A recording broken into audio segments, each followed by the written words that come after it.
So, to be clear, the Emancipation Proclamation signed by President Lincoln in 1863 did not end slavery completely in the United States. In fact, it wasn't until the 13th Amendment was passed in 1865 of December that slavery was completely outlawed in the United States. The Emancipation Proclamation only ended slavery in the states that had seceded from the Union. According to a Gallup poll done in 2021, the year when Juneteenth was recognized as a federal holiday, 60% of Americans knew little to nothing at all about this amazing holiday of Juneteenth. So what does that mean? I think it means an opportunity for people to take a moment and think deeply about the concept of freedom. And it goes beyond just this Emancipation Proclamation. You know, we had slavery ended, and then we moved on. But it presents an opportunity for us to think deeply as a country about the context in which freedom comes to different groups over different time periods.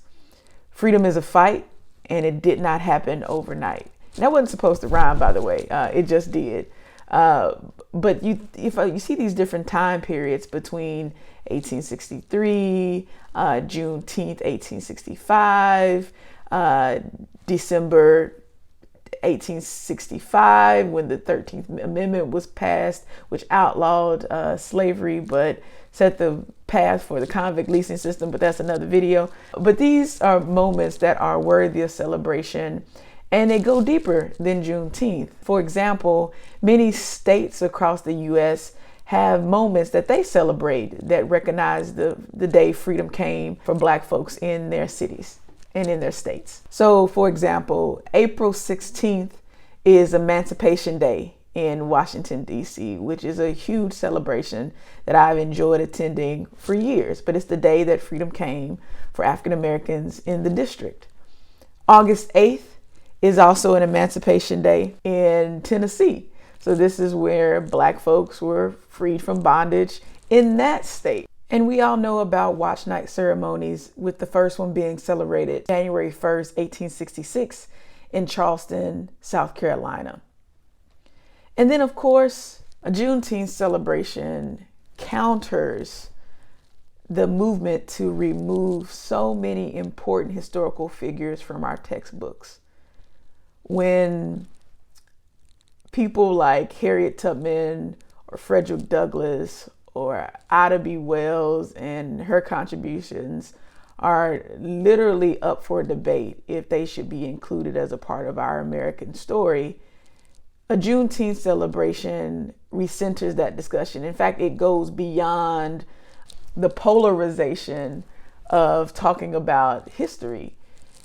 This is a moment where we fully acknowledge as a country the important role that African Americans played and celebrate the moment when freedom came to a particular state, the last state to find out that freedom was theirs. And again, in 1865 in December was when the 13th Amendment was ratified, which then completely ended slavery in the U.S. formally. But I digress.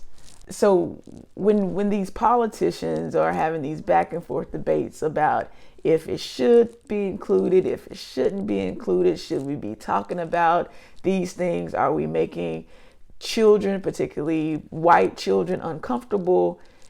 Juneteenth is a moment where we recenter the conversation on what's important. And that's the freedom of a group of people who had literally helped to build the United States. So to create a time to honor, appreciate, commemorate the contributions that freedom making and the act of freedom seeking, it's an incredible, incredible moment. So what are some ways to celebrate Juneteenth?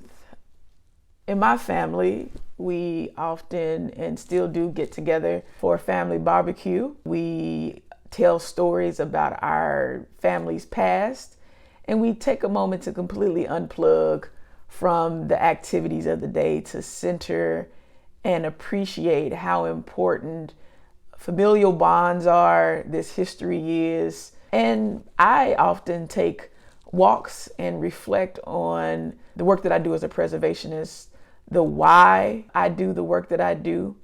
It's really a commemorative act that's about reflection. But it's not just that, right? So what do we do now that this is a federal holiday, a national holiday? It must go beyond just barbecues and marches and parades, right? So across the country, thousands and thousands of people will be celebrating and commemorating this special day in our nation's history. But it also presents an opportunity for those same groups of people who are celebrating from Maine to California, from Washington State to Florida, and my home state of Texas, of course, because that's what we do. It's time to take some action. So what can you do? H.R. 40 has been introduced by Congresswoman Sheila Jackson Lee out of Texas. But the first time this bill was introduced was in 1989 by Congressman John Conyers. 1989 was 33 years ago. This bill has been proposed again and again and again. And right now, it is still on the floor. But what does that mean? And what role does the American public play in bringing this bill to a vote? You can contact your elected official, your member of Congress, and tell them to support H.R. 40, which is the official name for the Commission to Study and Develop Reparation Proposals for African American Act. It's a huge deal. The commission shall examine slavery and discrimination in the colonies and in the United States from 1619 to the present and recommend appropriate remedies. This is just a study. We have not had a national study to understand racial discrimination towards African Americans since the first boats arrived here until now. H.R. 40 is the mechanism for the federal government to do that, and it needs your support. So if you're looking for something to do, contact your elected official and tell them you would like them to support bringing H.R. 40 to a vote and voting yes when it's time.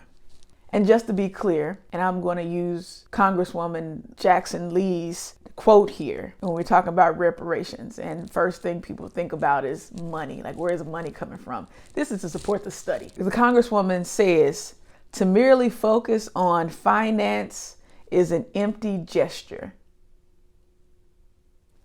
and betrays a lack of understanding of the depth of the unaddressed moral issues that continue to haunt this nation.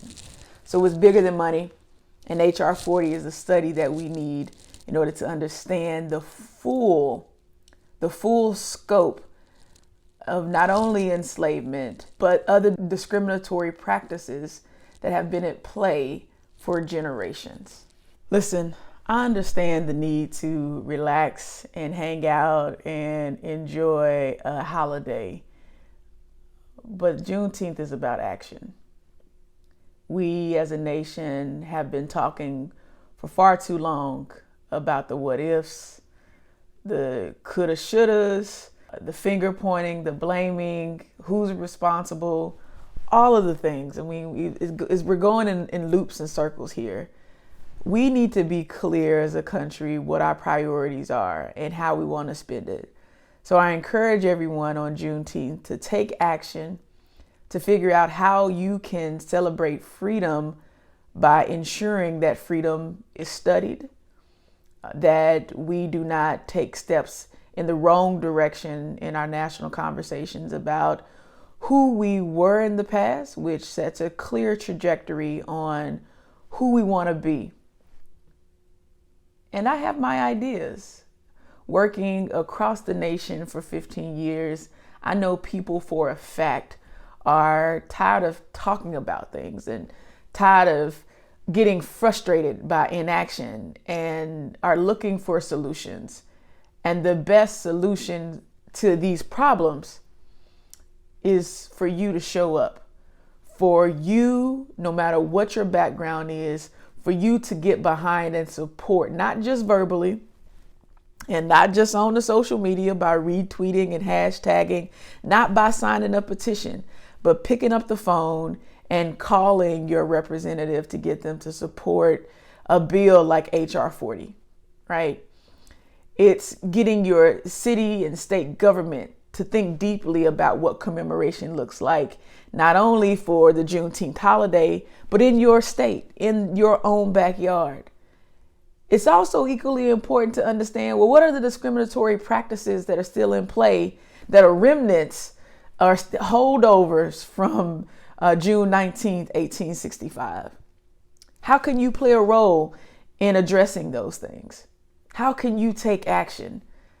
So let's stop talking about it as a country and let's be about it. And another thing, can we please stop creating these marketing commercialization of this holiday? I do not want to see another "It's the freedom for me" plate. We can do better, right? The fact that freedom literally came from people who had been terrorized for generations, in bondage, learned about it 2.5 years after the Emancipation Proclamation was passed. Those people, my ancestors, they deserve more. We are better than that, and we're capable of recognizing their contribution to this country in a more thoughtful and honorable way. So growing up in Texas, in Waco, all students who go through the Texas public school system, we take Texas history twice. It is very important for us to take time to celebrate, commemorate, and honor this day. The state of Texas has formally recognized this holiday since 1980. And yet there is so much work to do to ensure that we go as a state beyond simple recognition. It's so important as a country that we go beyond simple recognition. It's time for us to do and take the actions that are bold, brave, and necessary. Very similar to how the people who found out that they were no longer in bondage took the steps to create the world that they wanted to see. Created hundreds of black towns in the state of Texas, voted when they were allowed to vote, built communities, churches, schools, Rosenwald schools we know about, all came from a group of people to imagine a future that had never existed. We can do the same thing. We can imagine something, a future that doesn't have to look like what we're going through now if we are intentional and strategic about combining our forces to shift the trajectory and bend the arc in the right direction. So I'm gonna do this one off the dome because I didn't write any notes about this, but the power of origin stories and the power of preservation and why it's so important to see ourselves, all of ourselves, in an inclusive past that includes us all. If we think about the history of the nation and what we learned or what I learned in school, was that the country was established by very wealthy, connected white men, straight white men who were a part of a planter class.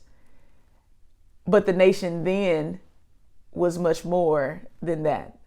The founders of this nation were just not pictured on plaques and on our coins and on paintings that hang in museums around the nation and in the plantation tour visits that we can all still go to see where they lived, right?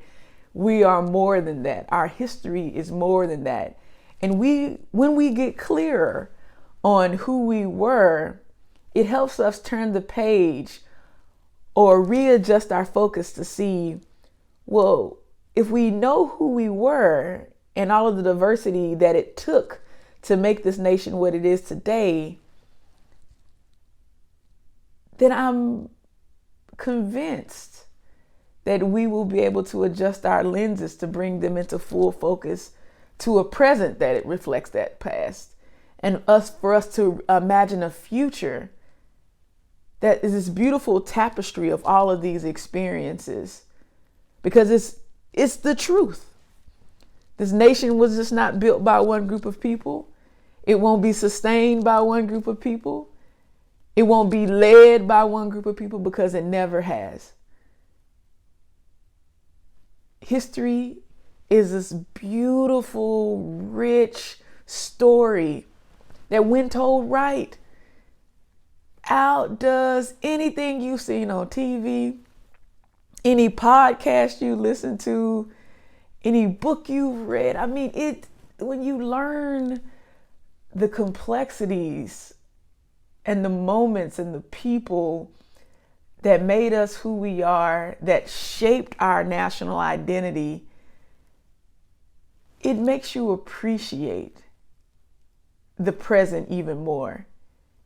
And it gets you excited about a future that is as storied, as beautiful, as complex as what our past already has been, but we just don't know it. We're just not talking about it. For whatever reason, we are afraid to acknowledge who we are. So from my standpoint as a preservationist, really good, strong preservation happens when people take their head out of the sand, clean their glasses, adjust their focus, and understand the immersive experience that we can get when we walk into a building that had been preserved, or listen to music in an iconic hall, or walk around a historic campus, or visit our places of worship, or see ourselves in the stories of a historic site. All of these things are available. All of these things are a part of our origin story and make us who we are. And a holiday like Juneteenth further illustrates that the country, the narrative of the U.S., is not this single story. It's a multiple layered history that makes it a beautiful, rich, diverse, complex at times story of who we are. And we should fully embrace it, because whether we want to or not, we don't control our past and what happened. We do control how we tell it. We do control who learns about it. And if we're smart, we can use our past to learn from the places and the ways that we have misstepped. Yeah, that's an understatement. But we can learn from the wrongs in history and ensure that when we get it right, that we're all a part of the story of getting it right.